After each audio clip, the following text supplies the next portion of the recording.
everyone, it's Lara. Thank you so much for watching. In today's video I will show you how I fixed one of my sweaters.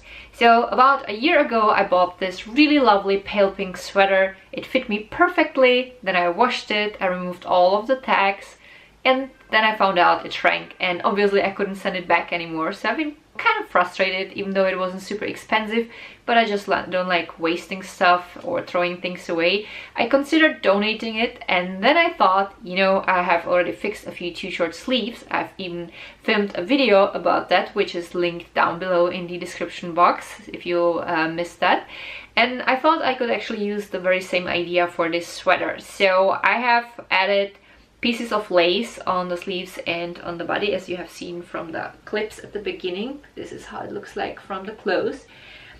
I actually planned on using a lace in a pink shade that would go with this shade, but I didn't find anything that would be at least a little bit similar, or if it were not similar, that it would kind of go with this shade. So I have decided to use white lace. This is not the typical crispy white. It is not even off-white, something in between, a little bit softer white, so that's what I've used.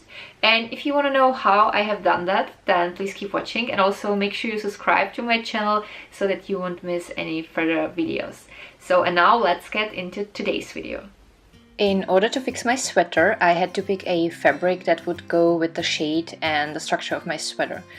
I did not find any matching lace, so I went with the creamy white shade. You could use a jersey or any other stretchy fabric you like instead. First, I put the sweater on and marked in the front where the lace should have an edge. I wanted to avoid my bra being seen whenever I lift my arms.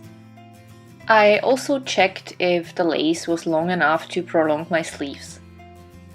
Next, I folded the front in the middle and in the back, and then I cut the body of my sweater. Then I also cut the sleeves.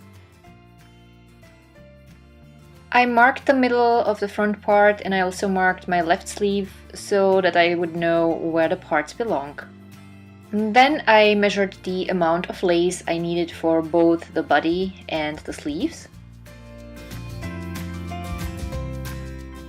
I pinned the lace pieces together and sewed them together with a stretchy stitch. You could use a zigzag stitch instead if your machine doesn't have a stretchy stitch. I linked a video with zigzag stitch hacks and facts for sewing beginners in the description box. Then I started pinning the lace parts to the sweater. I have already pinned one sleeve and the bottom on. Now I will demonstrate how I pinned the lace on the other sleeve. I used the lace pattern as a guide. About in the middle of the flowers was my mark where the lace should meet the edge of the sleeve. And I have done the same on the bottom part. Here is what the sweater looked so far with the lace pieces pinned on. I have sewn the lace parts on in 2 rows. I started with the place where the edge of the knitwear was, just to prevent it from fraying, and then I sew a second row a bit further above.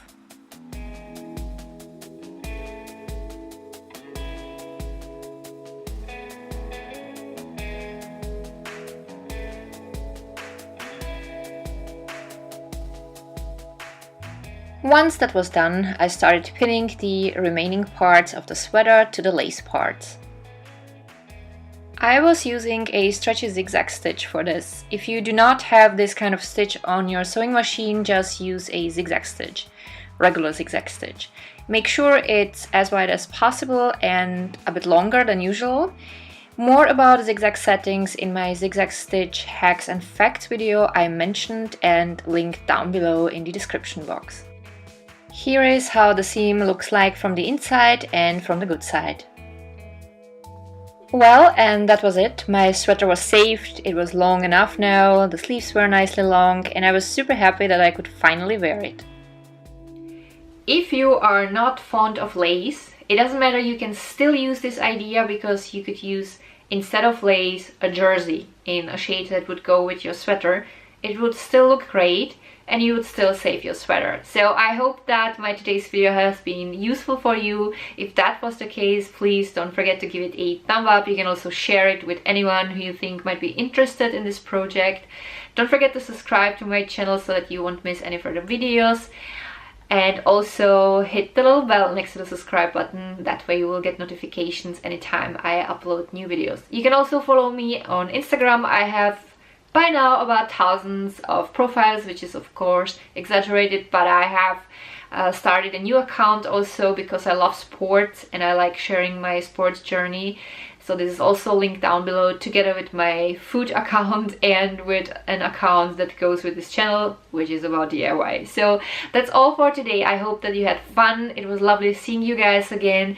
Thank you so much for watching and see you next time. Bye!